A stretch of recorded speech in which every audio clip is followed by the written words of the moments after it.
জবান খুলে পড়ে না আউযু বিল্লাহি মিনাশ শাইতানির রাজিম বিসমিল্লাহির রহমানির রহিম মুহাম্মাদুর রাসূলুল্লাহ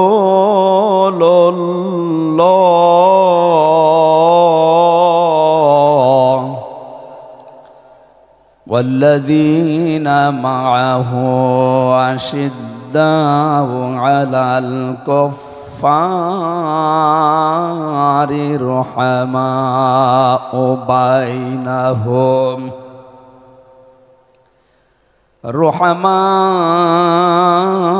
بينهم تراهم ركعا سجدا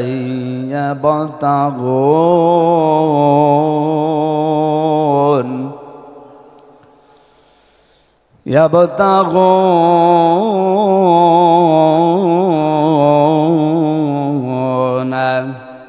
فضلا من الله ورضوانا سيماهم في وجوههم من أثر السجود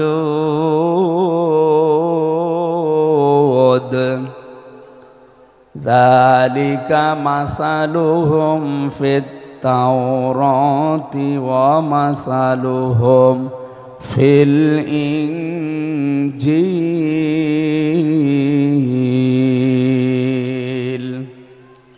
صدقت يا ربنا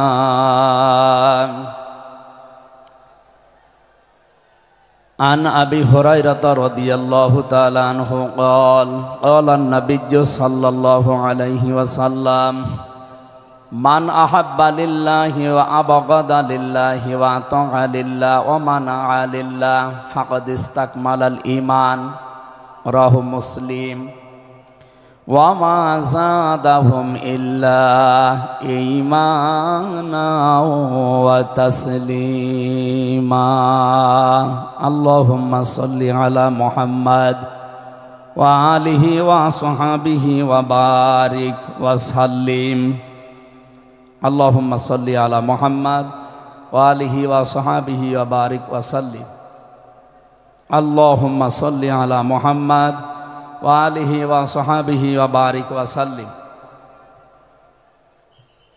আলহামদুলিল্লাহ বাংলাদেশের ঐতিহ্যবাহী জেলা যশোর আদ্দিন সকিনা মেডিকেল কলেজ প্রাঙ্গণে পোলের হাট যশোর 3 দিন ব্যাপী ঐতিহাসিক তাফসিরুল কোরআন মাহফিলের দ্বিতীয় রজনীর স্বনামধন্য সভাপতি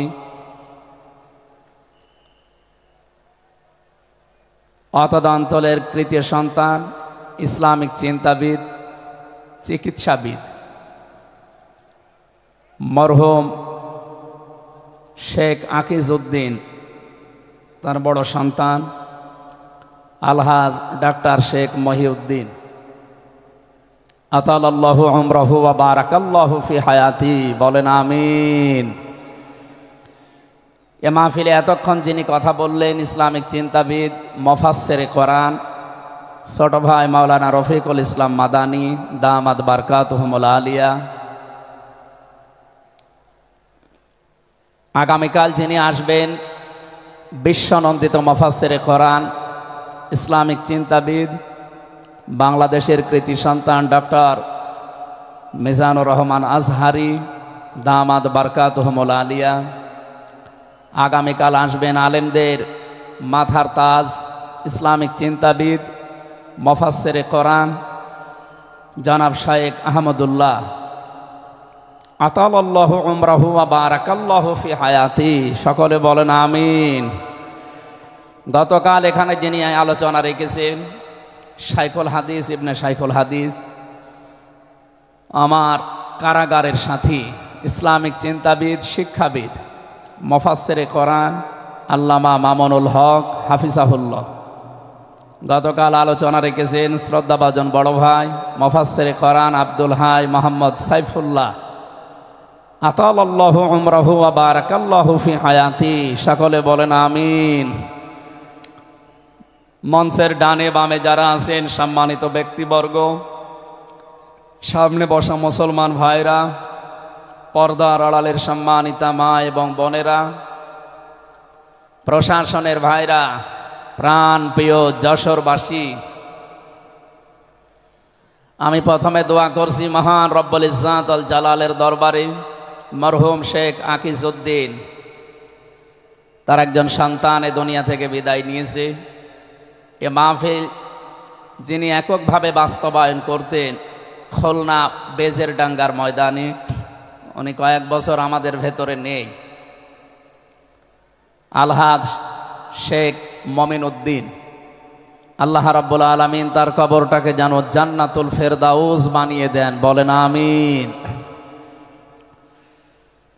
দল মত জাতি বর্ণ ধর্ম নির্বিশেষে কোরআনে কারিম শোনার জন্য যারা এই ময়দানে ছুটে এসেছি রাতের বেলা, আমরা যে খুশি প্রকাশ করার জন্য বলছি আলহামদুলিল্লাহ।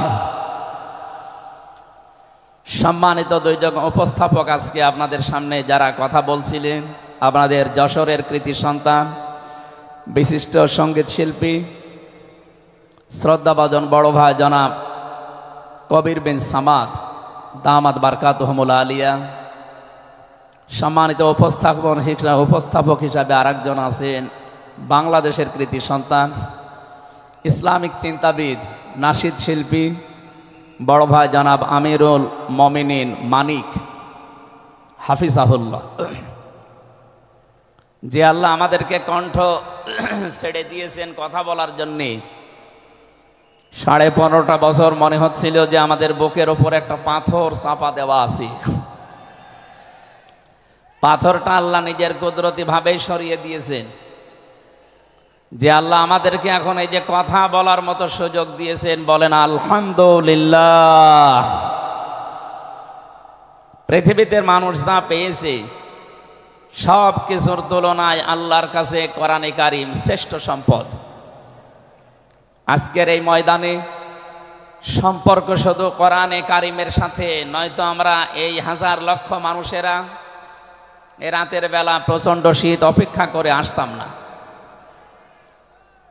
শুধুমাত্র শেখ মহিউদ্দিন সাহেব ডাক দিলে আমরা আসতাম, বিষয়টা এমন না। এখানে সম্পর্ক এই সৌন্দর্যের সাথে কোরআনের।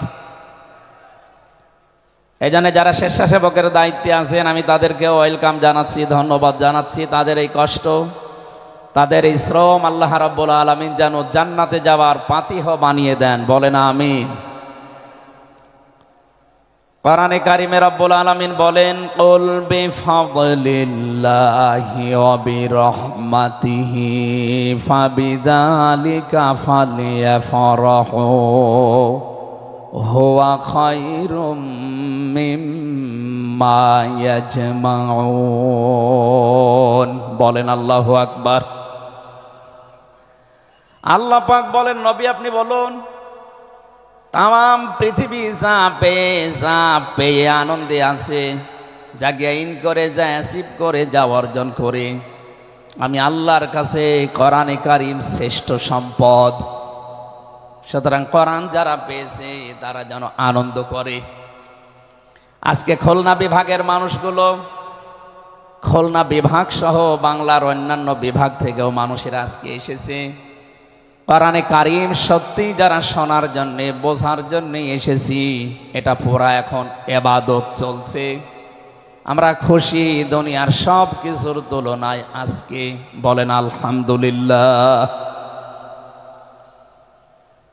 প্রাণ প্রিয় শ্রোতা মণ্ডলী, কোরআনের শ্রোতা যারা আমরা এখানে বসে আছি, এর আগে যারা দুনিয়ায় কোরআনে কারিম শুনেছে, কিয়ামত পর্যন্ত যারা শুনবে, কোরআনে কারিম এই শ্রোতাকে 3 ভাগে বিভক্ত করে দিয়েছে।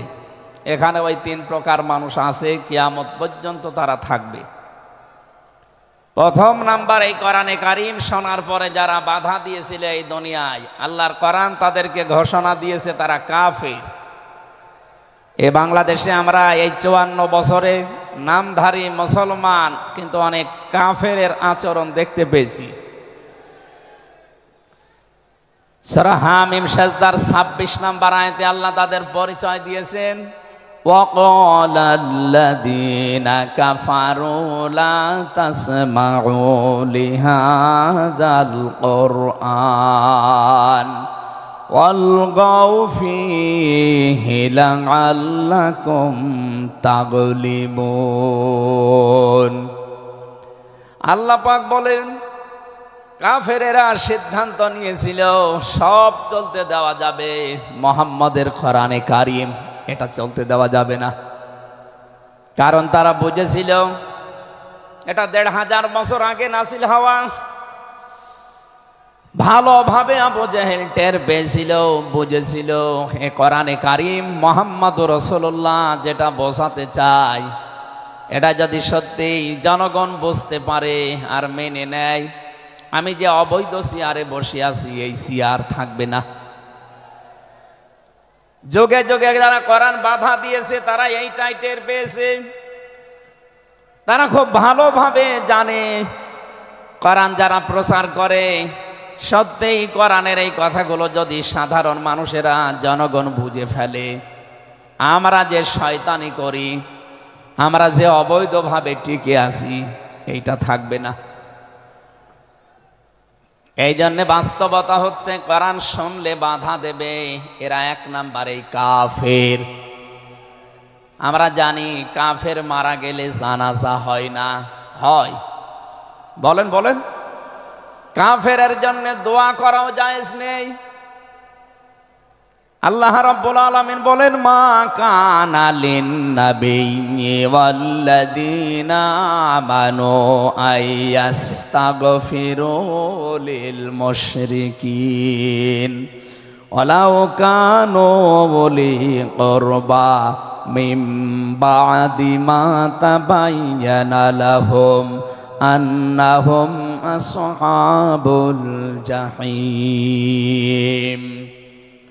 সূরা তাওবা 113 নম্বর আয়াতে আল্লাহ জানিয়েছেন, হযরত ইব্রাহিম আলাইহিস সালাম সম্পর্কে যদি আয়াতটা নাযিল হওয়া, তাম দুনিয়ার মানুষকে উদ্দেশ্য করায় আয়াত দিয়ে, হে নবী, কোন নবীর জন্যে, কোন ইমানদারের জন্যে এটা জায়েজ না, শোভনীয় না, উচিত না যে কোনো মুশরিক মারা গেলে তার জন্য আল্লাহর কাছে সে ক্ষমা চাবে, ইস্তিগফার করবে।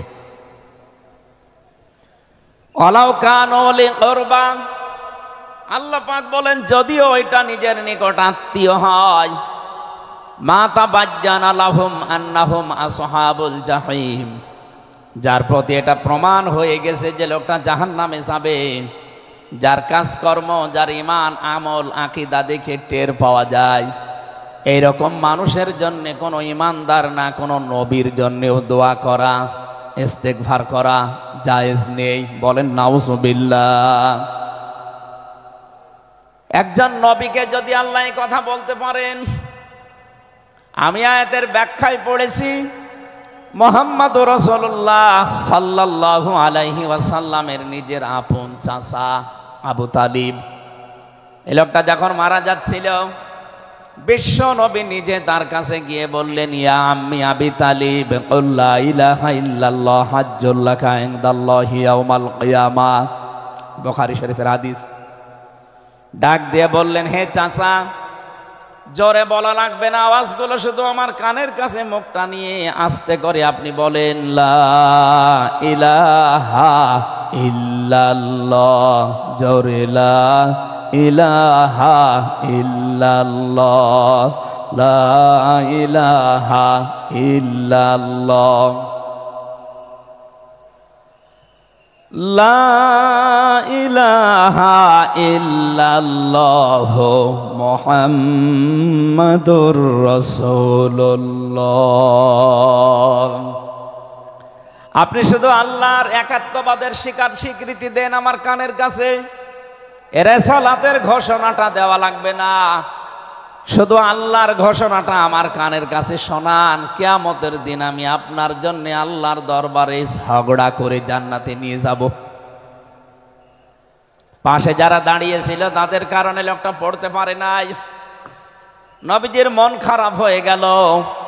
সঙ্গে সঙ্গে সূরা কসসের ৫৬ নাম্বার আয়াত নিয়ে ফেরেশতা জিবরাইল হাজির হয়ে গেছে। ইন্নাকা লা তাহদি মান আহবাবতা ওয়ালাকিন্নাল্লাহা ইয়াহদি মাইয়াশা ওয়া হুয়া আ'লামু বিল মুহতাদিন। আল্লাহ পাক বলেন, হে নবী, আপনি যাকে ভালোবাসেন, যাকে পছন্দ করেন, যাকে মনে করবেন আপনি হেদায়েত দেবেন না, আপনি পারবেন না, কারণ হেদায়েত আমি আল্লাহ আপনার হাতে দেইনি। হেদায়েত আমি আল্লাহ নিজের হাতে রেখে দিয়েছি। আমি আল্লাহ যাকে ইচ্ছা তাকে এটা দান করি, আর আমি আপনার চাইতে ভালো জানি যে হেদায়েত পাবে কে। জেলখানার ভেতরে ৩টা বছর আল্লামা মামুনুল হক হাফিজাহুল্লাহ আমরা দুইজন এক জায়গায় ছিলাম। সকালে এবং দুপুরের খাবার আমরা এক জায়গায় খেতাম। মাঝে মাঝে আমারে বলতেন যে হামজা, বাইরে যদি আল্লাহ নিয়ে যায় কোনোদিন কাফেরের জানাজায় যাব না, পড়াবো না। আমারে বারবার জিজ্ঞাসা করেছি, ভাই আপনি কাফের পান কোথায়? বাংলাদেশে তো সেরকম কাফের আমরা দেখি না। উনি আয়াতটা আমাকে শুনিয়ে বলেছিলেন, কাফের তো তারা যারা আল্লাহর কোরআনে বাধা দেয়। সুতরাং এই দেশে যারা কোরআনে বাধা দেবে সে ডাইরেক্ট হোক ইনডাইরেক্ট হোক, সূরা হামিম সেজদার ২৬ নম্বর আয়াতের দলিল অনুযায়ী লোকটা কাফের। কাফেরের জানাজা পড়া কিন্তু হারাম। আমার মনে হয় এখন দেশের অবস্থা যা, আমরা যদি এই সিদ্ধান্তে উপনীত হতে পারি যে কাফেরের জানাজা বন্ধ হয়ে যাবে, আগামীতে কোরআনে কারিম বাধা দেওয়ার মতো সাহস অনেকেই করবে না। কোরআনে কারিমের শ্রোতা ১ নম্বরে পেলাম যারা কাফের। এ ১৫.৫ বছর থেকে শুরু করে ৫৪ বছর আমরা যা দেখলাম, অনেকেই কিন্তু ডাইরেক্ট ইনডাইরেক্ট বাধা দিয়েছেন। এখনো যদি ওইরকম মানুষ থাকেন এই দেশে, আপনি তাওবা করবেন, আপনি সংশোধিত হয়ে যাবেন। আর যেহেতু এখন সংস্কার চলছে, আপনি নিজেকেও সংস্কার করে নেবেন। কোরআনের শ্রোতা হিসাবে আমরা ২ নম্বরে পেয়েছি তাদের নাম। আল্লাহ রাব্বুল আলামিন বলেন, ওয়াইদা কিলা লাহুম তাআলাহু ইলা মা আনজালাল্লাহু ওয়া ইলার রাসূলি রাআইতাল মুনাফিকিনা ইয়াসুদ্দুনা আনকা সুদুদা। সূরা নিসার ৬১ নম্বর আয়াতে আছে, হে নবী, মানুষদেরকে আপনি যখন বলবেন আসো আল্লাহর বিধানের দিকে আসো, রাসূলের জীবনের দিকে আসো, আপনি দেখতে পাবেন অনেক মানুষ শুনতেও আসবে কোরআন, আপনার কথাও শুনতে আসবে, কিন্তু যখন দেখবে যে এগুলো কোরআনের সাথে আমাদের জীবনের মিল নেই, রাসূলের এই আদর্শের দিকে ডাকে, এগুলোর সাথে বাস্তবতা আমাদের মেলে না, রাআইতাল মুনাফিকিনা ইয়াসুদ্দুনা আনকা সুদুদা, আপনি দেখতে পাবেন ও মানুষগুলো আস্তে করে আপনার কাছ থেকে পেছন ফিরে কেটে পড়ছে। বলেন নাউজুবিল্লাহ। সুতরাং কোরআন শুনতে এসে যেগুলো যাদের জীবনে মিলবে না, এই মানুষগুলো যদি মন খারাপ করে, রাগ করে, যে কোনো কায়দায় চলে যেতে চান, আপনি মনে করবেন মুনাফিকের জার আপনার ভেতরে আছে। আল্লাহ আমাদের হেফাজত করুন, বলেন আমিন। ৩ নম্বর শ্রোতার বর্ণনা পেয়েছি সূরা আনফালের ২ নম্বর আয়াতে। আল্লাহ পাক বলেন, ইন্নামাল মুমিনুনা আল্লাযীনা ইযা যুকিরাল্লাহু ওয়াজিলাত কুলুবুহুম ওয়া ইযা তুলিয়াত আলাইহিম আয়াতুহু যাদাতুহুম ঈমানা ওয়া আলা রাব্বিহিম ইয়াতাওয়াক্কালুন। তাওয়াক্কালুন। চিৎকার করে বলেন আল্লাহু আকবার।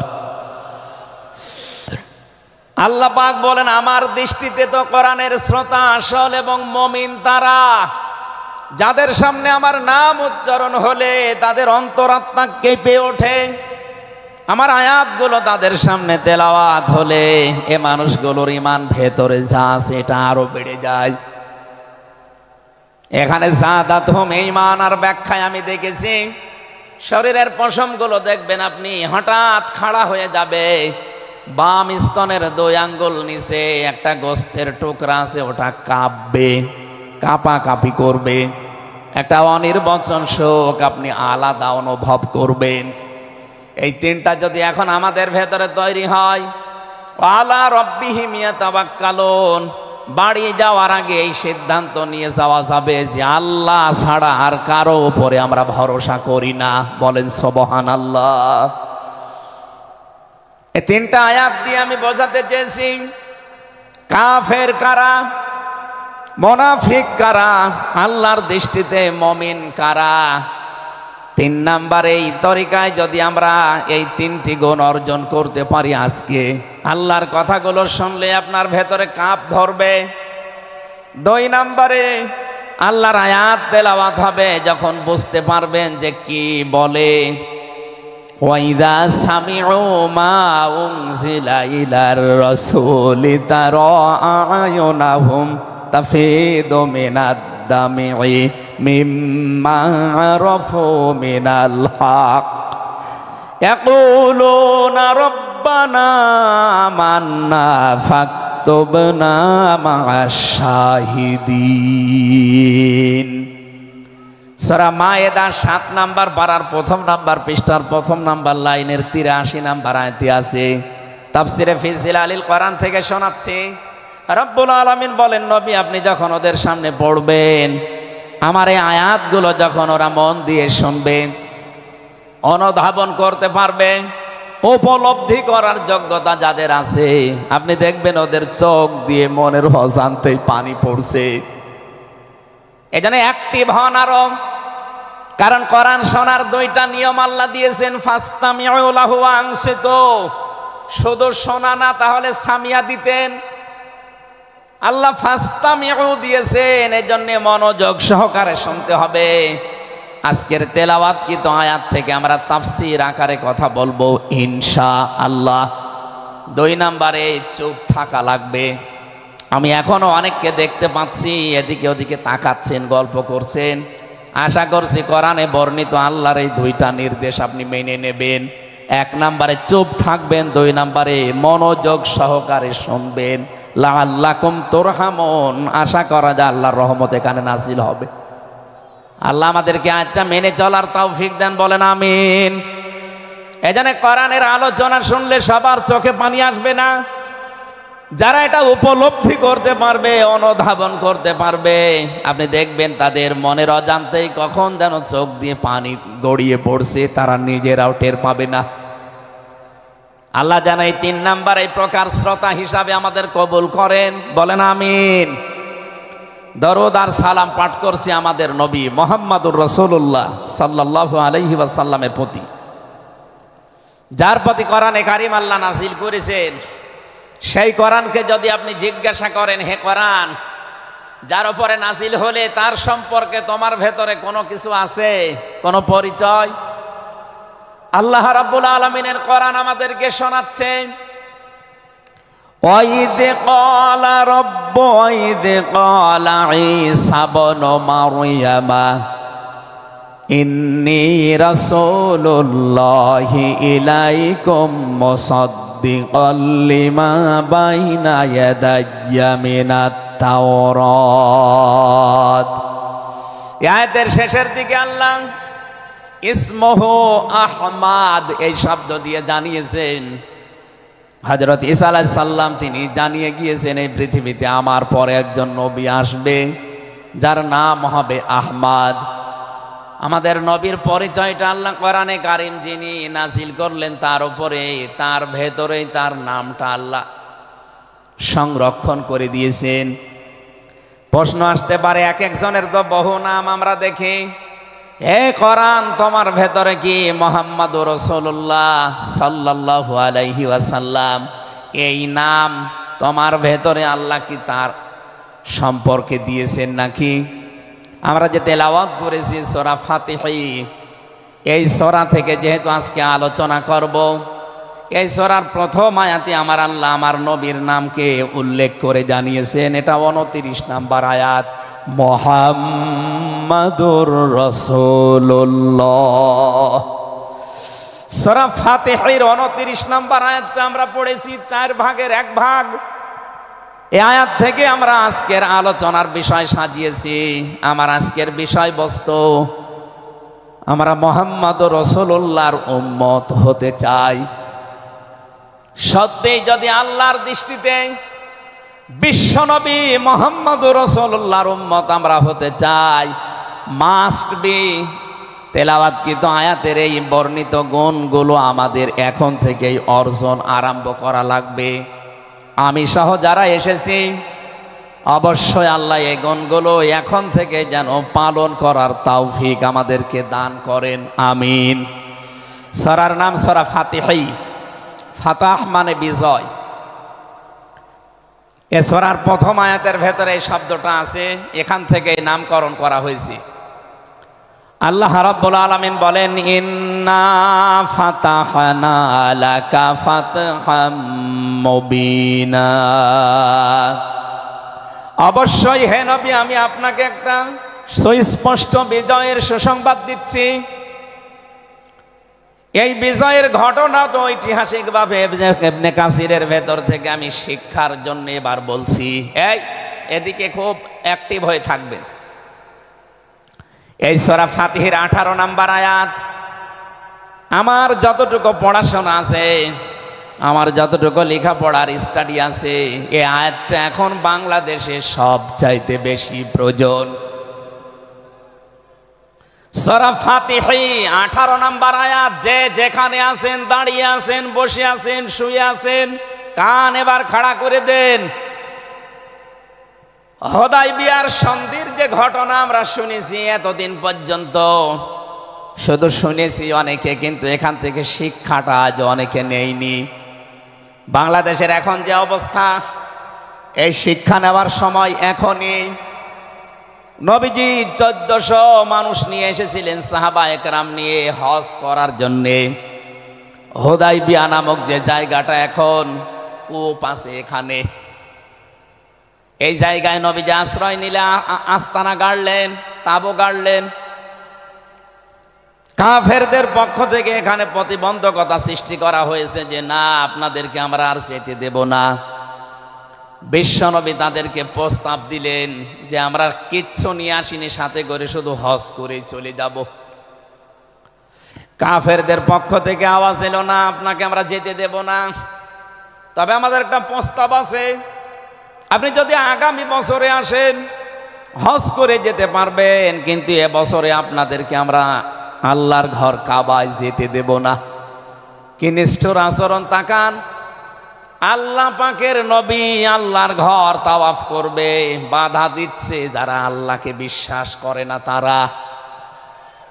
এ বাংলাদেশে 50টা বছর কোরআনে কারীম প্রচার করেছে যারা, কোরআনের পাখি শহীদ আল্লামা দেলাওয়ার হোসাইন সাইদি রহমতুল্লাহ আলাইহি, তার নামে মামলা দেওয়া হয়, কেস দেওয়া হয়, তিনি নাকি ধর্মীয় অনুভূতিতে আঘাত দিয়েছে। আমার তো মনে হয় 1500 বছর আগে নবীজিকে যারা বাধা দিয়েছিল আল্লাহর ঘর কাবায় হজ করতে দেবে না, 1500 বছর পরে যেন তাদের প্রেতাত্মারাই ফিরে এসেছে। আল্লাহর নবী বললেন, ঠিক আছে, ওসমানকে পাঠালাম। হযরত ওসমান ইবনে আফফান রাদিয়াল্লাহু তাআলা আনহু তিনি গেলেন। হযরত ওসমানকে তারা আটক করার পরে ঘোষণা দিয়ে দিল, কতিলা ওসমান ইবনে আফফান, ওসমানকে হত্যা করা হয়েছে। এ সংবাদ যখন নবীজির কাছে এসেছে, যশোরবাসী খুব খেয়াল করেন, এখানে হযরতে ওসমানকে তারা হত্যা করার ঘোষণা দিয়ে মিথ্যা একটা সংবাদ পাঠিয়ে দিয়েছে নবীজির কাছে। নবীজি সাহাবায়ে কেরামকে বললেন, যারা ইহরামের কাপড় পরে এসেছিলে সব এখন খুলে ফেলো। সাহাবায়ে কেরাম বলেন, হে রাসূল, ইহরামের কাপড় খুললে হজ? বলে, হজ আগামী বছর। বাংলার মুসলমানেরা, আমি কেন বলছি এই আয়াতটা 2-1 মিনিট পরে আপনি টের পাবেন। দ্বিতীয় নম্বর, নবীজি বললেন আজকে রমজান মাস, এটা এ রমজান মাসের এখন আর আধা ঘন্টা 1 ঘন্টা সময় আছে মাত্র ইফতারি করার। এখনই ভেঙে ফেলো, ইফতারি করে ফেলো। দরকার আগামীতে রোজা আবার রমজানের সিয়াম আবার করে দেওয়া যাবে। যে দুইটা সিদ্ধান্ত নিলেন, দুইটাই ফরজ, একটা রোজা, একটা হজ। নবীজি কিন্তু জানতেন ইহরামের কাপড় খুলে ফেললে হজ ভেঙে যাবে, আর একটু পরেই তো ইফতারি করলে রোজাটা হয়ে যায়। বিশ্ব নবী বলেন না, এক্ষুনি রোজা ভেঙে ফেলো। আবার বলছে, কান খাড়া করেন, আমি কিন্তু 2 মিনিটের ভেতরে জায়গায় যাব। এত বড় দুইটা বড় বড় ফরজ বিধান নবীজি লঙ্ঘন করছেন। কারণটা কি? কারণ একটাই, ওরা একজন নিরপরাধ মানুষকে আটক করে হত্যার ঘোষণা দিয়েছে। আপনি বাংলাদেশকে 15.5 বছরের সাথে ওই ঘটনাটা মিলান। একটা নিরপরাধ মানুষ, মাত্র একজন, তাকে আটক করে হত্যার ঘোষণা দেওয়ার কারণে যদি নবী মুহাম্মদ রাসূলুল্লাহ হজ ছেড়ে দিতে পারেন, রোজা ছেড়ে দিতে পারেন, তিনি ওই বাবলা গাছের নিচে হাত দিলেন। সাহাবায়ে কেরামকে বললেন, আমার এই হাতের উপরে সবাই হাত লাগাও, আমি আজকে তোমাদেরকে বায়াত গ্রহণ করাবো, শপথ নেব তোমাদের কাছে। 1399 জন নবীর সাথে আছে। আর হযরত ওসমানকে যেহেতু তারা আটক করেছে, এই 1399 জন সবাই নবীজির হাতের উপরে একটার পরে হাত দিতে আছে। বিশ্ব নবী ডাক দিয়ে বলেন, সাহাবীরা, জিবরাইল এই মাত্র সূরা ফাতিহা এই সূরার 18 নম্বর আয়াতটা আমাকে তেলাওয়াত করে শুনিয়ে গেল। জিবরাইল এসেছিল, তোমরা কেউ দেখতে পাওনি।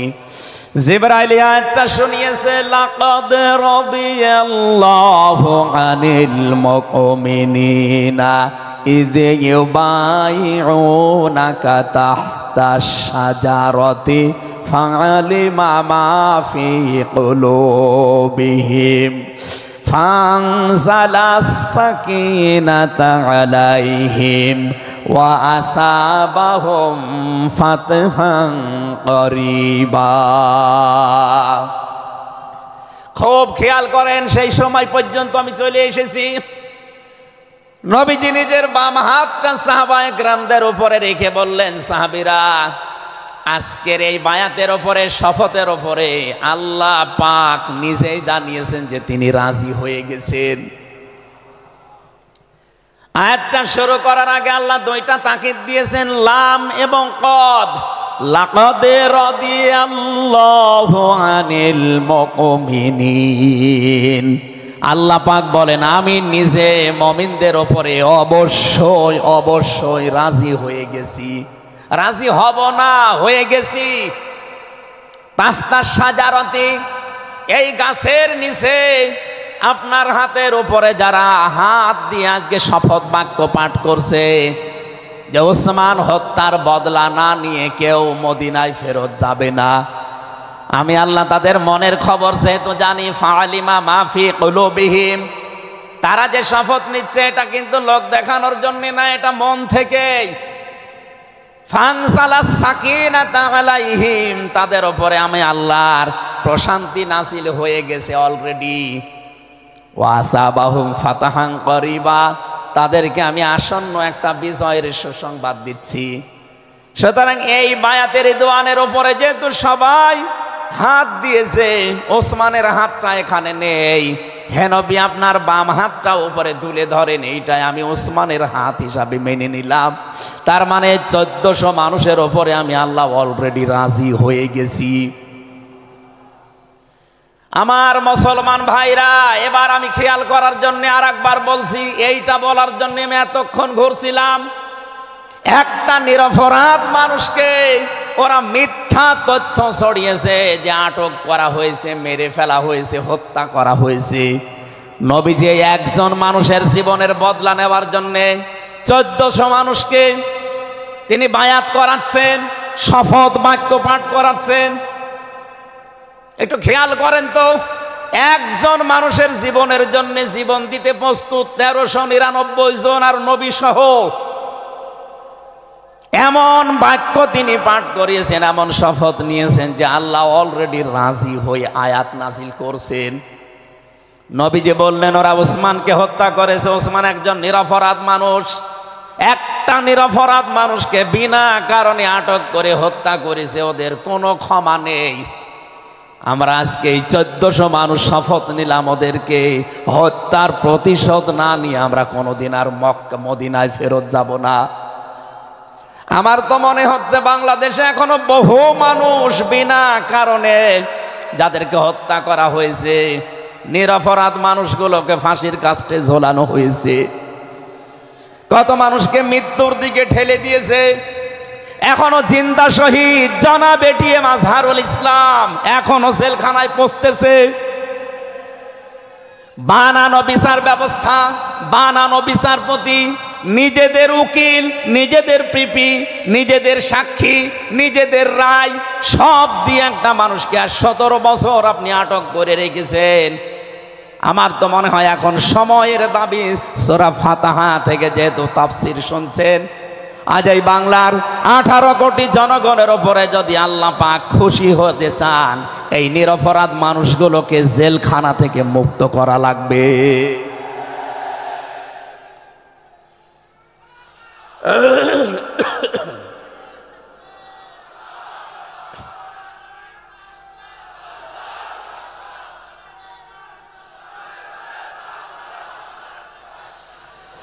যশোরবাসী, আল্লাহ রাব্বুল আলামিন এখানে কয়েকটা বিষয় আমাদেরকে উপহার দিতে চেয়েছেন সুসংবাদের মাধ্যমে। 1 নম্বরে আল্লাহ বলেন আমি রাজি হয়ে যাব। 2 নম্বরে ওদের মনের মূল কথাগুলো যেহেতু আমি জানি, সুতরাং যারা নারায়ে তাকবীর আল্লাহু আকবার এই স্লোগান দিয়ে এই মাজলুম মানুষটার পক্ষে অবস্থান নিলেন, আমার তো মনে হচ্ছে ফানজালা সাকিনাতা আলাইহিম, আল্লাহ পাক তার রহমত এখন এদেশের উপরে নাজিল করবে। 2 নম্বরে ওয়াসাবাহুম ফাতাহান করিবা, একেবারে সুপ্রসন্ন নিকটবর্তী বিজয় আমাদেরকে আল্লাহ এই মাজলুম মানুষটার পক্ষে দাঁড়ানোর কারণে দেবে। আমি আজকেও একজন জেলখাটা মানুষের সাথে কথা বলছিলাম, তিনিও প্রায় 3.5-4 বছর ছেলে ছিলেন। তিনি জ্বালাচ্ছিলেন যে হামজা ভাই, আসলে আমরা যারা জেলে ছিলাম তারা ছাড়া এটা বোঝানো সম্ভব না। বহু মানুষ বিনা অপরাধে, বিশেষ করে 15.5 বছরে তো হবেই, বিনা কারণে বিনা অপরাধে কিচ্ছু জানে না, বছরের পর বছর জেলে পচতেছে। ওরা যদি একজন নিরপরাধ মানুষকে মিথ্যা কথা ছড়িয়ে দেওয়ার কারণে নবী যেরকম সিদ্ধান্ত নিতে পারে, আজ বাংলার 18 কোটি মানুষ দল বেদল সব ভুলে গিয়ে নিরপরাধ যত মানুষ জেলে ভর্তি আছে, গুম হয়েছিল, খুন হয়েছিল যারা, এদের পক্ষে দাঁড়াতে যদি সত্যি আপনি মন থেকে এগিয়ে আসতে পারেন, আল্লাহর কসম আমাদের সামনে আল্লাহ বিজয় দেখাবেন। বিজয় আমরা দেখতে পাচ্ছি সূরা কসস 20 নম্বর পারার 4 নম্বর পৃষ্ঠার 15 নম্বর লাইনের 5 নম্বর আয়াত। বাড়িতে যে আয়াতটা তাফসীর দেখবেন, আল্লাহ রাব্বুল আলামিন বলেন নুরিদু আন্নামুন্না আলাল্লাযীনা ইসতাদঈফু ফিল আরদ ওয়া নাজআলাহুম আইম্মাতা ওয়া নাজআলাহুমুল ওয়ারিসিন। আমি আল্লাহ একটা ইচ্ছা করলাম, হাজার হাজার বছর আগে হে নবী, এই পৃথিবীর ময়দানে ফেরাউন নামে একটা লোক ছিল, রাষ্ট্রীয় ক্ষমতায় থাকার কারণে ওই দেশে বিভিন্ন দলে বিদলে বিভক্ত করে মানুষকে রেখেছিল, আর একটা দলকে সে টার্গেট নিয়ে কোণঠাসা করে ছোট করে হীন করে রেখেছিল। সেই দলটা ছিল মুসা নবীর দল। আমি আল্লাহ একটা ইচ্ছা করলাম, জমিনের ওপরে যাদেরকে দুর্বল করে রেখেছে ফেরাউন, এই দুর্বল দলের ওপরে আমি আল্লাহ মনন করব। মনন মানে অনুগ্রহ করা, দয়া করা। আমি আল্লাহ দয়া করব তাদের উপরে, মনন করব। এই কারণ আমি তাদেরকে জমিনের শাসন ক্ষমতায় বসাতে চাই, জমিনের উত্তরাধিকারী তাদেরকে বানিয়ে দিতে চাই। অনুমাক্কিনা লাহুম ফিল আরদ, জমিনের উপরে তাদেরকে আমি ক্ষমতায় বসাবো, এটা আমি আল্লাহর ইচ্ছা। বলেন তো আল্লাহ যদি কোনো ইচ্ছা করে ওটা রদ করার কেউ আছে? আরো জোরে বলেন আছে? সুতরাং এই আয়াত দিয়ে আমি যেহেতু 100% আয়াতটা বিশ্বাস করি, হাজার হাজার বছর আগে ফেরাউনের এই জীবনের সাথে, কাহিনীর সাথে, তাফসিরের সাথে আমি বাংলাদেশে আয়াতটা মিলিয়েছি। দেখতে পেয়েছি 2024 সালের 5 আগস্টের পরে একটা দলের সাথে আয়াতটা মিলে যাচ্ছে। আপনি যাই মনে করেন এইটাই বাস্তব। এই 54 বছরে ভুয়া ধোয়া তুলে, ভুয়া চেতনার নাম দিয়ে যাদেরকে কোণঠাসা করে রেখেছিলেন জনগণের কাছ থেকে, আল্লাহ যেন হঠাৎ করে মানুষের মনের ভেতরে তাদের প্রতি পরিবর্তন এনে দিয়েছেন। আল্লাহ পাক যেন এই মানুষগুলোকে একটা মনন করেছেন, একটা দয়া দেখিয়েছেন। অনাজাআলাহুমা ইম্মাতান, জমিনের ইমাম তাদেরকে যেন আল্লাহ দিনের পর দিন বানিয়ে দিচ্ছে। তাদের আচার ব্যবহার, তাদের চরিত্র, তাদের ব্যবহার, তাদের মাধুর্যতা, তাদের যে ইখলাস, এগুলো দেখছে আমার আল্লাহ দিনের পরে দিন জমিনের ইমাম তাদেরকে আল্লাহ বানাচ্ছেন। অনাজাআলাহুমুল ওয়ারিসিন, আয়াতের শেষের কথা, আল্লাহ তাদেরকে জমিনের ওয়ারিস বানিয়ে দেবেন। যেহেতু আল্লাহর সিদ্ধান্ত রদ করা যায় না, ফাআলুল লিমা ইউরিদ, তিনি যা ইচ্ছা তাই করেন। ইন্নামা আমরুহু ইযা আরাদা শাইআন আইয়াকুলা লাহু কুন ফায়াকুন। আল্লাহ পাক বলেন, আমি যদি কোনো ইচ্ছা করি শুধু বলি কোন, সঙ্গে সঙ্গে ফায়াকুন হয়ে যায়। কোরআনের ওপর আমার 100% বিশ্বাস নিয়ে কথা বলছি আমি। এই আয়াতগুলো মাস্ট বি আমার আল্লাহ বাংলাদেশে দেখাবে। বলেন আমিন, আরো জোরে বলেন আমিন। 6 নাম্বার আয়াত হচ্ছে অনুমাক্কিনা লাহুম ফিল আরদ, আমি আল্লাহ তাদেরকে জমিনের চেয়ারে ক্ষমতায় বসিয়ে দেব। কেন জানো? অনুরিয়া ফিরআউনা ও হামানা ও জুনুদাহুমা মিনহুম মা কানু ইয়াহযারুন, আমি আল্লাহ দেখাতে চাই ফেরাউনকে, হামানকে আর তার সৈন্যবাহিনীকে, তারা তাদেরকে সবচাইতে বেশি ভয় করত জমিনে যাদেরকে, সেই মুসা নবীর দলকে আমি আল্লাহ জমিনের শাসন ক্ষমতায় বসিয়ে তাদেরকে দেখাবো। এই 54 বছর জালেম এবং মুনাফিকরা সবচাইতে বেশি ভয় বাংলাদেশে যাদেরকে করেছে, তাদের প্রতি মানুষের মন মানসিকতা আল্লাহ ঝুঁকিয়ে দিয়েছেন। এই জন্য কোরআনের আয়াতের উপরে বিশ্বাস করে বলছি, এই বাংলাদেশে যারা নিরপরাধ মানুষ আছে তাদেরকে যদি 5 তারিখের পরে বিভিন্ন আন্দোলনের কারণে, মানবিকতার কারণে ছেড়ে দেওয়া হয়, বিশেষ করে ম্যাডাম খালেদা জিয়াকে আপনি ছেড়ে দিয়েছেন।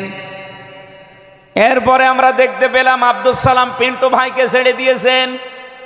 এরপরে গিয়াসউদ্দিন মামুন ভাইকে ছেড়ে দিয়েছেন। মিয়ানুরউদ্দিন অপু ভাইকে ছেড়ে দিয়েছেন। আমরা চাই জনাব এটিএম আজহারুল ইসলামকেও মুক্তি দেওয়া হোক। এ দাবির পক্ষে আছেন কারা দেখি? লিল্লাহি তাকবীর।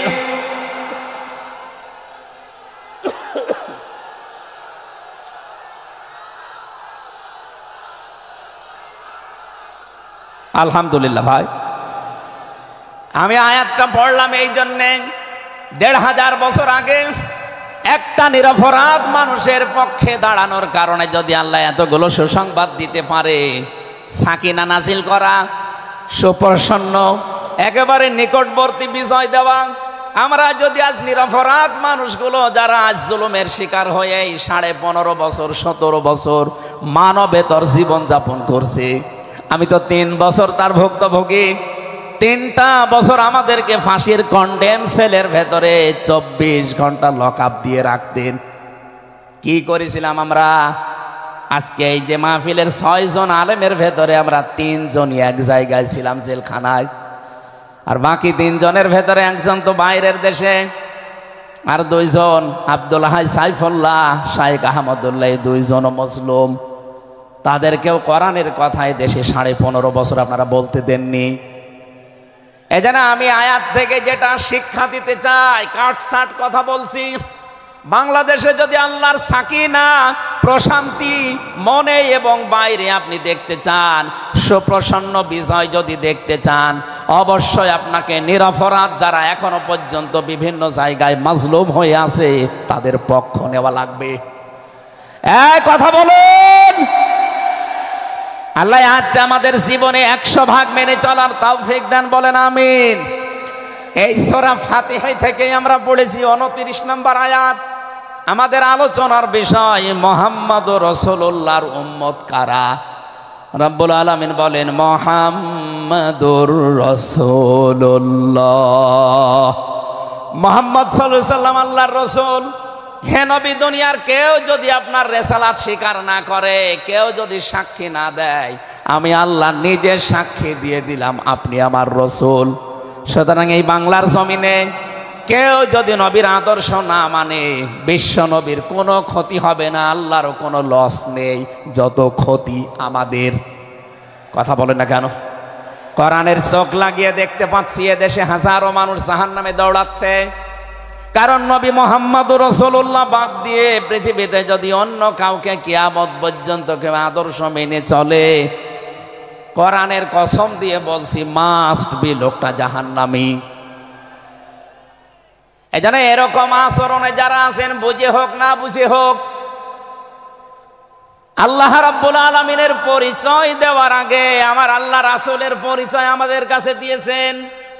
রাব্বুল আলামিন বলেন কুল হুয়াল্লাহু আহাদ আল্লাহুস সামাদ লাম ইয়ালিদ ওয়া লাম ইউলাদ ওয়া লাম ইয়াকুল লাহু কুফুয়ান আহাদ।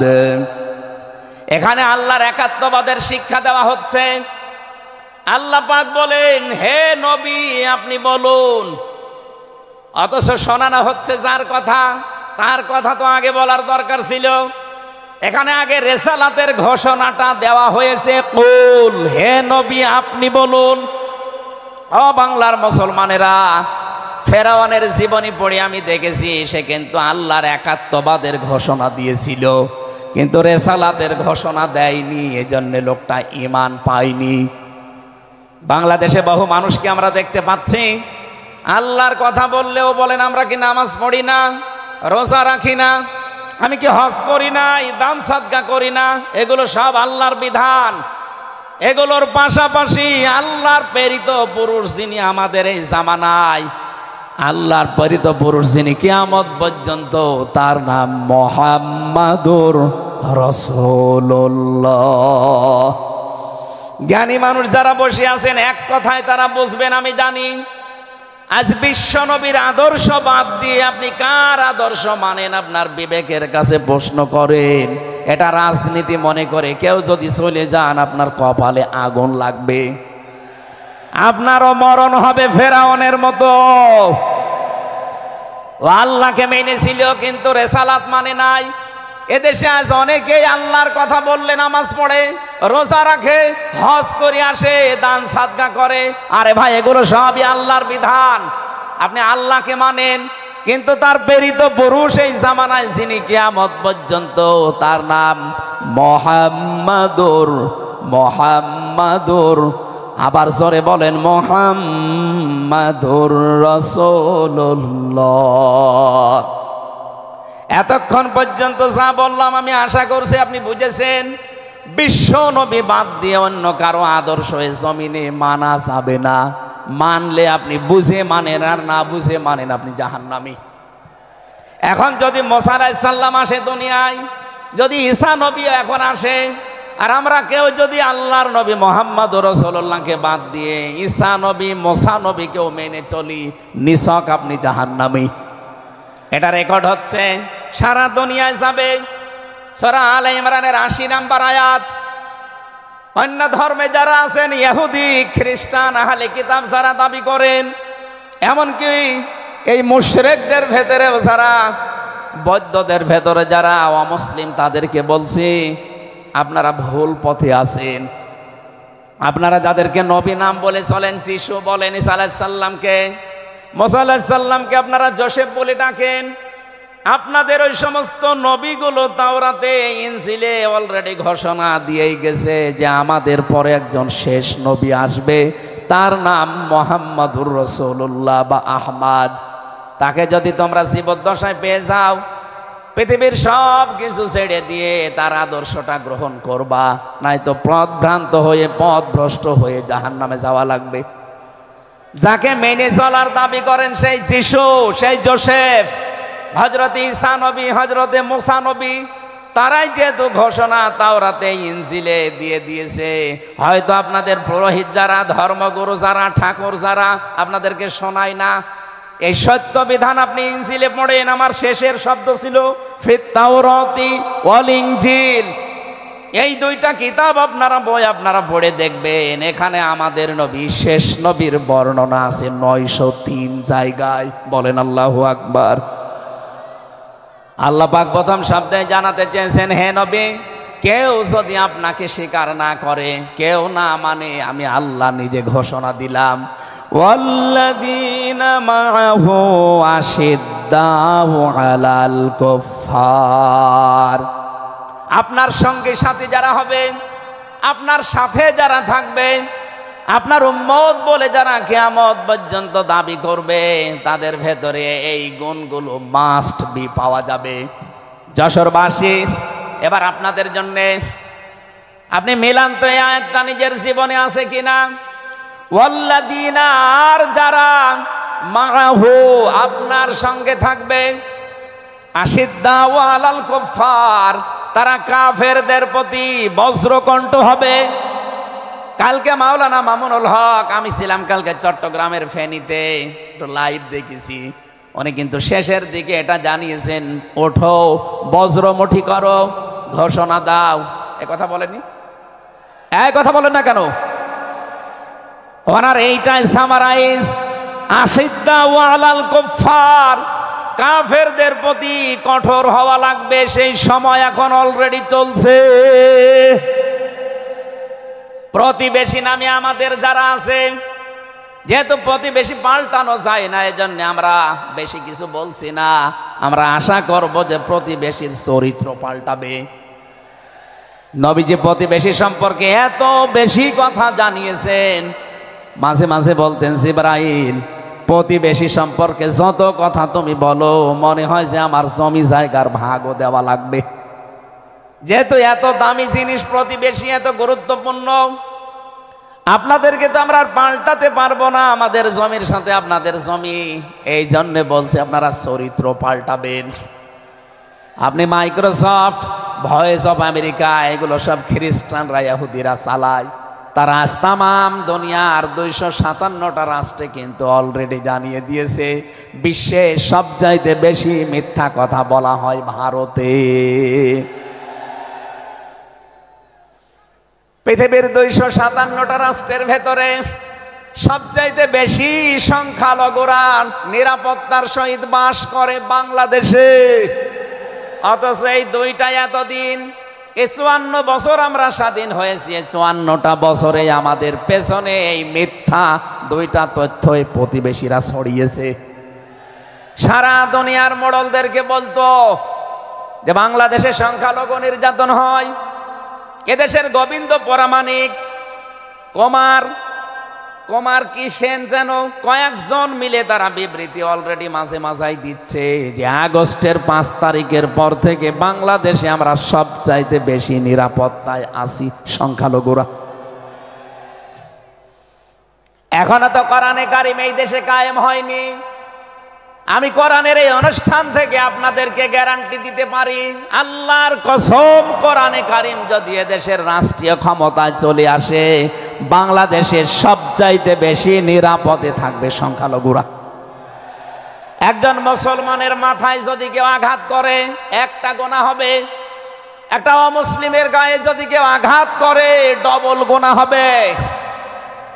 বাংলার মুসলমানেরা অনেকে মনে করেন যে এটা মনে হয় নতুন হাদিস। না, আপনি একজন মুসলমানকে আপনি মারলেন, আপনার নিজের ভাই, সে আল মুসলিম ও আখুল মুসলিম, কিন্তু অমুসলিম আপনার ভাই, এ কথা কোরআনেও নেই, হাদিসেও নেই। কি কথা বলেন এখন? তিনটা বিষয় যদি কারো ভেতরে পান, সে যেই হোক। এক নম্বরে কেউ যদি আমার কেবলাকে কেবলা মনে করে, ফাহুয়া আখি, সে আমার ভাই। দুই নম্বরে আমার জবাই করা জিনিস যদি সে খেতে চায়, ফাহুয়া আখি, সে আমার ভাই। তিন নম্বরে সে যদি আমার মতো নামাজ পড়ে, সে আমার ভাই। সুতরাং এই তিনটা বিষয় সামনে রেখে আমরা এই দেশে যারা আছি, মতের হয়তো মিল নেই, দলের হয়তো নামের মিল নেই, কিন্তু এই তিনটা বিষয় যারা মানবেন, আমার মতো নামাজ পড়বেন, আমার কাবাকে কাবা মনে করবেন, আমার জবাইকে তো ব্যস্ত আপনিও খাবেন, এটা যেই হোক, এই দেশে আমরা সবাই তাকে ভাই ভাই ভাই মনে করি। কথা বলেন ঠিক কিনা? এই তিনটার বাইরে যারা আছেন তারা তো আর আমার ভাই না। তাদের সম্পর্কে কি? তারা আমার এই দেশের আমানাত।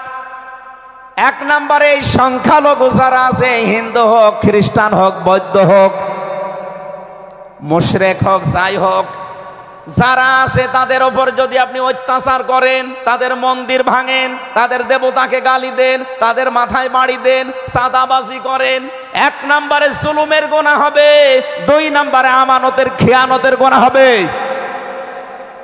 এই জন্য আমরা সাবধান থাকি। আগস্টের 5 তারিখের পরে আমরা অনেকের চরিত্র একটু ওলট পালট দেখতে পাচ্ছি। আশা করছি আপনি থামবেন, নয়তো কিন্তু বদনাম হয়ে যাচ্ছে। আপনি গোয়েন্দা বিভাগের খোঁজ রাখেন, তারা কিন্তু সব নখদর্পণে রেখেছে, কে কি করছে এটা সব তারা দেখছে। এই জন্য আমরা এমন কোনো আচরণ না করি, আপনার নিজের ভুলের কারণে নিজের পায়ে আবার কোড়াল লেগে যায়।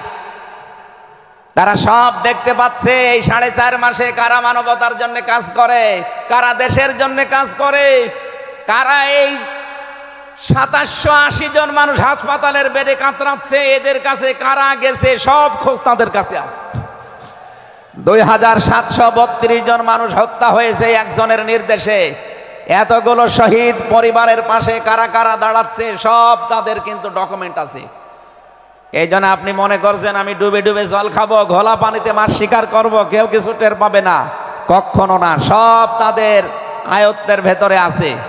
এই জন্য এমন কাজ করা দরকার আমাদের, আগামীতে যেন শুধু ওই 14 দল বাদ দিয়ে আমরা যারা মজলুম আছি, এই মানুষগুলো যেন রাষ্ট্রের দায়িত্ব পায়, আর কোরআন আর হাদিস দিয়ে বাংলাদেশের 56,000 বর্গ মাইল চলে।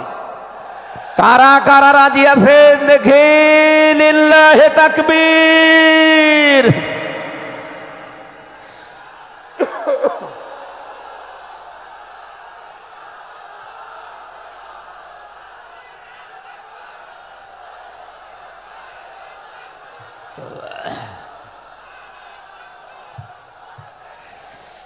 আমার ভাইরা, এবার আমি মূল কথায় যাচ্ছি। মুহাম্মদ রাসূলুল্লাহর উম্মত হতে হলে আমাদেরকে বজ্রমুষ্টি হওয়া লাগবে, ঐক্যবদ্ধ হওয়া লাগবে। যারা নবীর উম্মত, কাফের যারা, তাদের বিরুদ্ধে। আমি কাফেরের পরিচয় সে প্রথমে দিয়েছি। যে মানুষগুলো কোরআনে কারিমে বাধা দেয়, কোরআনের শিক্ষায়, কোরআনের প্রচারে, কোরআনের প্রসারে, কোরআন কায়েমে যারা এই বাংলাদেশে বাধা দেবে, তার নাম আব্দুল আলিম হতে পারে, কে কাফের। এদের বিরুদ্ধে কঠোর হওয়া লাগবে আপনাকে। আমি আবার বোঝার জন্য বলছি, নাম হয়তো আপনার আল্লাহর নাম আপনি নিয়েছেন, আব্দুল আলিম, আব্দুল খালেক, কিন্তু আপনার কাজ যদি কোরআন প্রচারে বাধা দেওয়া হয়, ডাইরেক্ট ইনডাইরেক্ট, অবশ্যই আপনি বুঝতে পেরেছেন আমি কি বলছি। আপনি কিন্তু আর সাধারণ মানুষ নেই, আপনি মুনাফিকও নেই, আপনি মুসলমানও নেই, আপনি কাফের হয়ে গেছেন। আল্লাহ আমাদের হেফাজত করুন, বলেন আমিন। কাফেরদের যত অনুষ্ঠান আছে সেখানেও কড়াকড়ি করা লাগবে আপনাকে। কে বলেছে ধর্ম যার যার উৎসব সবার? এটা কুফরি কথা। ধর্ম যার যার উৎসব তার তার। এই কথা বলুন। মান তাশাব্বাহা বিকওমিন ফাহুয়া মিনহুম। যার সাথে যার সাদৃশ্য মিলবে, সে আচার ব্যবহারে, ধর্মীয় রীতিনীতিতে কিয়ামতের দিন তার সাথে থাকা লাগবে। কোনদিন আজ পর্যন্ত আপনি পিটিয়েও কোন হিন্দু ভাইকে গরু জবাই করেন যখন কোরবানি দেওয়ার জন্য, তাকে পাবেন। তারা জানে যেটা আমাদের ধর্মীয় অনুষ্ঠান না, এই জন্য তারা আসে না, ঠিক করে তারা আসে না। আপনি কোন কারণে সেখানে যাবেন?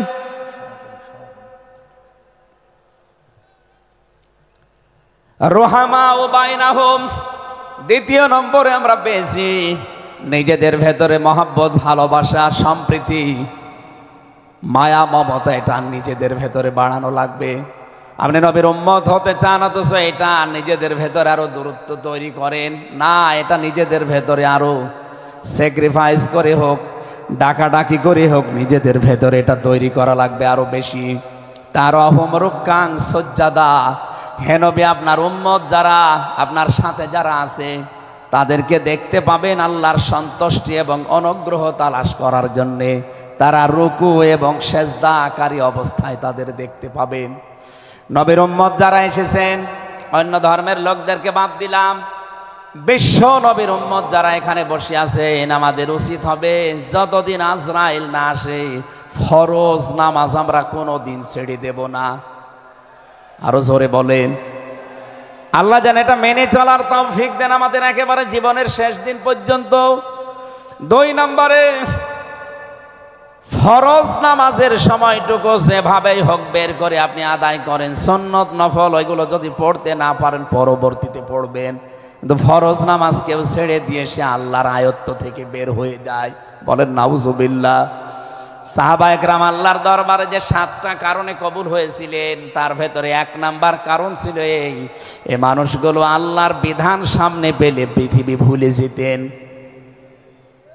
আব্দুল্লাহ আনসারী রাদিয়াল্লাহু তাআলা আনহুর জীবনী পড়েছি। এই লোকটা আল্লাহর বিধান সেজদাকে সামনে রাখতে গিয়ে নিজের স্ত্রীকে এক কাপড়ে গর্তের ভেতরে বসিয়ে রেখেছিল, নিজের ছেলেকে শিকল দিয়ে বেঁধে রেখেছিল, তারপরও আল্লাহর বিধান সেজদা সে ভুলে যায় নাই। আমাদের এরকম কঠিন পরিস্থিতি এখন হয়তো আসেনি, তারপরও আমরা অনেকে বিনা কারণে ফরজ নামাজ ছেড়ে দেই। আমি নামাজের কথা মুসলমানদের কাছে সচরাচর বলতে চাই না, কারণ একজন মুসলমান আর একজন কাফেরের ভেতরে পার্থক্য নামাজ। নামাজ যদি কেউ না পড়ে সে মুসলমান থাকে কি করে? সুতরাং আজান হওয়ার পরে মুসলমান যাবে মসজিদে নামাজ আদায় করতে, মানুষ টের পাবে যে লোকটা মুসলমান। রিজালুল্লাহ তুলহিহিম তিজারাতু ওয়ালা বাইউন আন যিকিরিল্লাহ ইলা আখির আয়াত। মুসলমান ব্যবসায়ী যারা, তাদের পরিচয় আল্লাহ দিয়েছেন। আল্লাহ রাব্বুল আলামিন বলেন, এই পৃথিবীর ময়দানে যারা মুসলমান ব্যবসায়ী, আজান হওয়ার সঙ্গে সঙ্গে ব্যবসা প্রতিষ্ঠান বন্ধ করে দিয়ে তারা সেজদায় দৌড়াবে। ইয়াবতাগুনা ফাদলাম মিনাল্লাহি ওয়া রিদওয়ানা। এখানে আল্লাহ 2টা শব্দ ব্যবহার করেছেন। আল্লাহর ফজল যদি কেউ চায় তাহলে অবশ্যই তাকে মসজিদে যাওয়া লাগবে। আল্লাহুম্মা ইন্নী আসআলুকা মিন ফাদলিকা।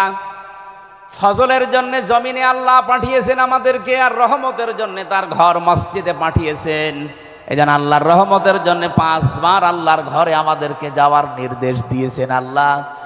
আর যদি ফজল অনুগ্রহ পেতে চাই, রিজিক, এগুলোর জন্য জমিন, এই জমিন আল্লাহ আমাদেরকে হালাল রুজি উপার্জন করার যে ব্যবস্থা, এরকম ময়দান যেন তৈরি করে দেন। বলেন আমিন। সিমাহুম ফি ফুজুহিহিম মিন আসারিস সুজুদ। আল্লাহ বলেন এদের এই চিহ্নগুলো, সেজদার চিহ্নগুলো এদের চেহারার বিভিন্ন জায়গায় ফুটে উঠবে। কিয়ামতের ময়দানে এই চিহ্ন দেখে দেখে নবী সুপারিশ করে করে জান্নাতে নিয়ে যাবে। হয় কপালে, নাই নাকে, নাই হাতে। যে সমস্ত জায়গায় সেজদা দেওয়ার জন্য আপনি জমিনে লাগিয়েছিলেন, এই জায়গাগুলো কিয়ামতে চমক দিতে থাকবে। আল্লাহ আমাদের প্রত্যেককেই এই 5টি গুণ অর্জন করার মাধ্যমে বিশ্ব নবীর খাঁটি উম্মত হওয়ার তৌফিক দিন। আমিন, আল্লাহুম্মা আমিন। লা ইলাহা ইল্লা আনতা সুবহানাক ইন্নী কুনতু মিনাজ জালিমিন। রব্বানা যালামনা আনফুসানা ওয়া ইল্লাম তাগফির লানা ওয়া তারহামনা লানাকুনান্না মিনাল খাসিরিন। যেখানে যারা দাঁড়িয়ে আছেন মোনাজাতটা বসে করেন, যদি সুযোগ থাকে। মোনাজাত হচ্ছে আল্লাহর কাছে, বসে করেন মোনাজাতটা। যেখানে যারা দাঁড়িয়ে আছেন বসেন, বসেন, প্রত্যেকেই বসেন, মাথা নিচু করেন, চক্ষু বন্ধ করেন, নিজের জীবনের অপরাধগুলো স্মরণ করেন মনে মনে। আমরা আশা করব আজকে যতগুলো অপরাধ স্মরণ হবে, কোরআনের ইজ্জতে আল্লাহ অপরাধগুলো সব মাফ করে দিয়ে ওই জায়গাটা নেকি দিয়ে পাল্টিয়ে দেবে ইনশাআল্লাহ। রব্বানা যালামনা আনফুসানা ওয়া ইল্লাম তাগফির লানা ওয়া তারহামনা লানাকুনান্না মিনাল খাসিরিন। রব্বুল আলামিন যশোর পুলের হাট দিন সকিনা মেডিকেল কলেজ প্রাঙ্গণে 3 দিন ব্যাপী ঐতিহাসিক তাফসিরুল কোরআন মাহফিলের দ্বিতীয় রজনীতে রাত 11টা বেজে গেছে। সেই জোহরের পর থেকে গভীর রজনী পর্যন্ত যারা কোরআনে কারিম শোনার জন্য চাতক পাখির মতো বসে আছে, আল্লাহ মনের ভেতরে যার যে কামনা বাসনা আছে মেহেরবানি করে পুরা করে দাও। এ বিশাল আয়োজনের দিকে তুমি একটু তাকাও। আল্লাহ মনে হচ্ছে তারা জান্নাত সাজিয়েছে। তোমার হাবিব জানিয়েছে কোরআনের পেছনে যারা টাকা পয়সা খরচ করবে কিয়ামতে ওই অর্থের হিসাব তোমার কাছে দেওয়া লাগবে না। আজকের এই বিশাল ময়দান সাজাতে গিয়ে যারা টাকা পয়সা খরচ করেছে, আদ্দিন ফাউন্ডেশন, আকিস গ্রুপের যে ভাইগুলো, এদের এই টাকাগুলো কোরআনের ইজ্জতে কোরআনের প্রচারের জন্য কবুল করে নাও। সওয়াব যদি তুমি দিয়েই থাকো খুশি হয়ে, আল্লাহ তাআলা যা বলতে চেয়েছি আমার ঈমান থেকে আমি হক কথাগুলো বলার চেষ্টা চালিয়েছি।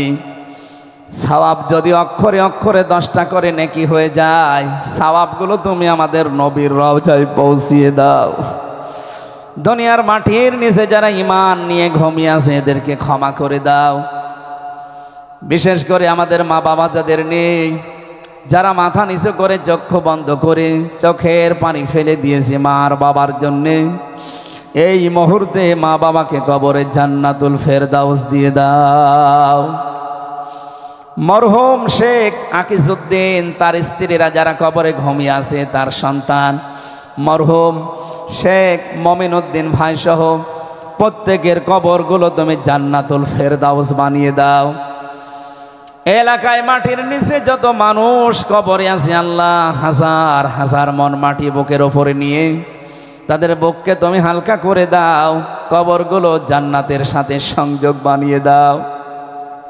এ মাহফিল বাস্তবায়নে যারা শ্রম দিয়েছে, যে সেইভাবে এগিয়ে এসেছে, আল্লাহ স্বেচ্ছাসেবক ভাইদেরকে, বিশেষ করে প্রশাসনের যে ভাইগুলো এসেছে, নিজেদের বাবা মা ভাই বোন আত্মীয় স্বজন স্ত্রী পুত্র ছেড়ে যারা বাংলার বিভিন্ন প্রান্তে দায়িত্ব পালন করছে, আজকের এই বিশাল আয়োজন যারা পাহারা দিচ্ছে, এদের এই পুরা দায়িত্বটা আল্লাহ তুমি ইবাদত হিসাবে কবুল করে নাও।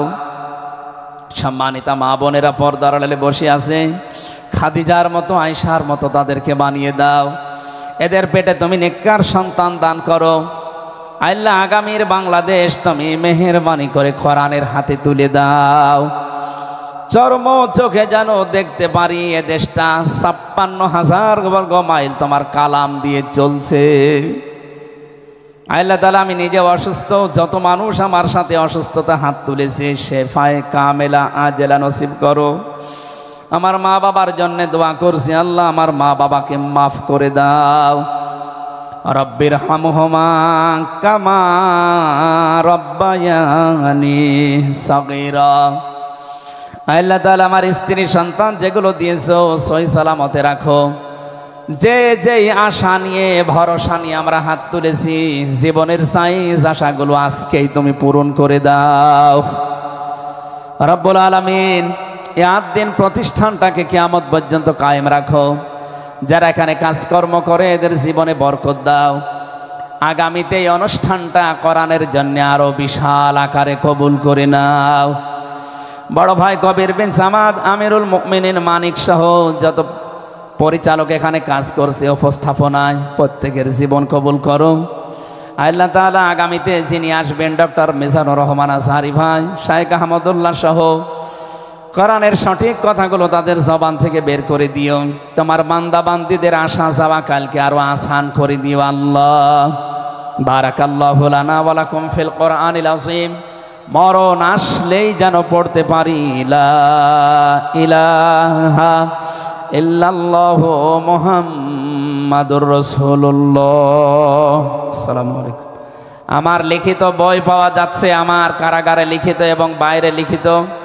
এখানে ওই যে বইয়ের স্টল দেওয়া আছে, আমার মনে হয় বইয়ের স্টল যেখানে দেওয়া আছে আপনারা ওই জায়গায় আমার প্রায় 7টা বই পাওয়া যাচ্ছে। 19 নাম্বার স্টলে পাওয়া যাচ্ছে আমার বইগুলো। নামাজ আদায় পদ্ধতি, ঈমান আনার পদ্ধতি, কোন আমলে কোন জান্নাত, কোন আমলে কোন জাহান্নাম সহ আরও অন্যান্য বইগুলো আপনারা আশা করছি ওখান থেকে নেবেন। 19 নাম্বার স্টলে আছে, 50% ছাড় দিয়েছে, নিয়ে যান। আসসালামু আলাইকুম রহমতুল্লাহ।